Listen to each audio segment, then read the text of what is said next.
Hello queens, welcome back to our channel. இன்றைக்கி pepper chicken செய்யலான்னு நினச்சேங்க. ஆனால் கடைசியில் இப்படியாக நான் நினச்சே பார்க்கல. இப்போ கடாய் வச்சுக்கலாம். பட்டை, கிராம்பு, ஒரு ஏலக்காய், பிரியாணி இலை எல்லாமே போட்டுக்கலாம். அப்புறம் வெங்காயம் போட்டுக்கலாம். பெரிய வெங்காயம் போட்டுக்கலாம், 2 வெங்காயம்.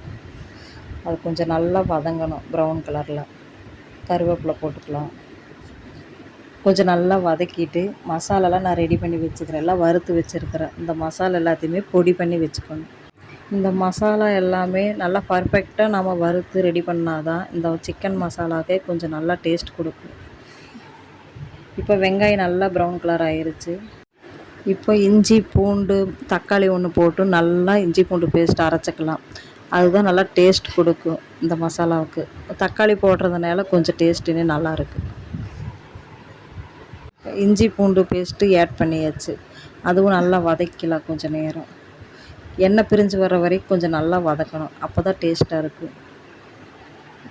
இப்போது தக்காளி ஆட் பண்ணிக்கலாம். தக்காளி 1 போட்டால் போதும்.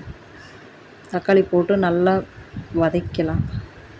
தக்காளி நல்லா கிரேவி ஆகிற வரைக்கும் கொஞ்சம் வதக்கலாம்.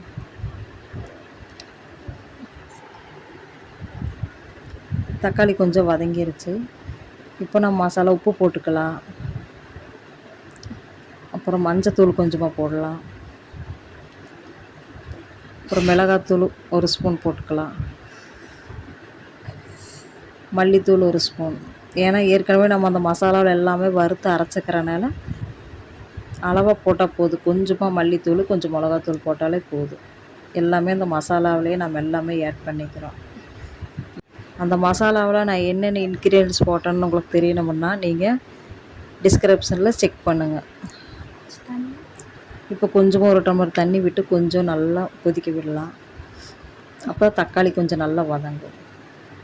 இப்போ சிக்கன் நல்லா கழுவி வச்சுருக்கிறேன். நல்லா வாஷ் பண்ணி 1/2 கிலோ சிக்கன் இது. அதுக்கான மசாலா தான் இது.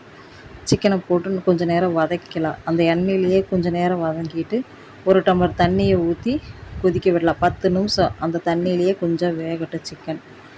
அதுக்கப்புறமா நாம் அரைச்ச அந்த மசாலாவை போடலாம். அந்த மசாலா தான் நல்ல வாசனையே. அதுதான் பெப்பர் சிக்கனுக்கு மசாலா தேவை. அந்த மசாலாவை போட்டு கொஞ்சம் நேரம் நல்லா கிளறி விடலாம். டேஸ்ட் நல்லா இருக்குது. இது சப்பாத்திக்கு, சாப்பாட்டுக்கு எல்லாத்துக்குமே, இட்லி, தோசை எல்லாத்துக்குமே இந்த பெப்பர் சிக்கன் நல்லாயிருக்கு. குழந்தைங்களும் விரும்பி சாப்பிடுவாங்க. இந்த மசாலா தேவையான அளவு போட்டால் போதும். சிக்கனுக்கு அளவை போட்டு ஒரு 5 நிமிஷம் கொதிக்க விடணும். பாருங்கள் ஃப்ரெண்ட்ஸ், இப்போவே பார்க்கும்போது நல்லா கலர்ஃபுல்லாகவும் இருக்குது. அந்த பெப்பரோட ஸ்மெல்லு, அந்த மசாலா நம்ம அரைச்சி போட்டது, அந்த ஸ்மெல்லு எல்லாமே நல்லா இருக்குது. இப்போ நல்லா கொதிக்கட்டும். கொஞ்சம் நேரம் நல்லா சிம்முலேயே வச்சு வேக விடுங்க. அப்போ தான் சிக்கன் நல்லா சாஃப்டாக இருக்குது. சிம்முலேயே இருக்கணும். ஒரு 5 நிமிஷம் 10 நிமிஷம் அப்பப்போ கிளறி விட்டுட்டே இருங்க. இல்லைன்னா அடி பிடிச்சிக்கும். ஏன்னா தண்ணி அதிகமாக ஊற்றலையில. இப்போ உப்பு பத்தலை, கொஞ்சம் உப்பு போட்டுக்கிறேன். நீங்கள் உப்பு காரமெல்லாம் இப்போ செக் பண்ணிவிட்டு, காரம் உங்களுக்கு இன்னும் தேவைன்னா பெப்பர் தூள் கொஞ்சமாக போட்டுக்கோங்க. ஆனால் குழந்தைங்க பாருங்கள் ஃப்ரெண்ட்ஸ், நான் இன்றைக்கி பெப்பர் சிக்கன் சமைக்கலான்னு தான் நான் ஸ்டார்ட் பண்ணேன்.